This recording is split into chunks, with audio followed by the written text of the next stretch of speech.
тұрғын үй займы, аралық займ, алдын ала займ. Туф, неге барлығы сонша қиын, бірден үй ала алмайым ба? Алия, мен сенің жаныңда не үшін отырмын? Бәрі оңай, барлығын қазір мен түсіндіріп айтып беремін. Сәлем достар, сіздермен бірге мен Нұрболат. Бұл ипотека академиясы. Сонымен, отбасы банкінде тұрғын үй займы деп аталатын ең тиімді ипотеканы алуға болатынын білдік. Оны рәсімдеу үшін 3 шартты орындау қажет. Саусақтарымызды көтеріп, санап көрейік. Біріншісі, үйдің 50%-на тең қаражат жинақтау қажет. Екіншісі, депозитте кемінде 3 жыл болу керек. Үшіншісі, бағалау көрсеткіші кемінде 16-ға тең болу керек.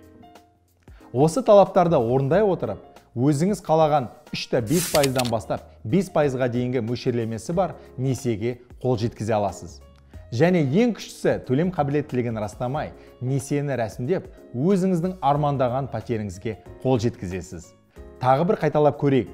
Арзан несие алу үшін сізге үйдің ақшасының 50%-ын жинақтау керек. Депозиттің жасы 3 жылдан кем болмау керек. Бағалау көрсеткіші кем дегенде 16-ға тең болу керек.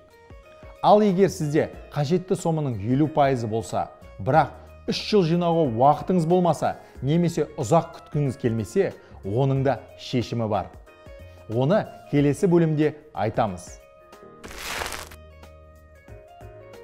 Бізге лайк басып, қызықты да маңызды каналымызға жазылуды ұмытпаңыздар. Егер мәліметтен қапы қалғыңыз келмесе, қоңырауды басыңыздар. Келесі кездескенше!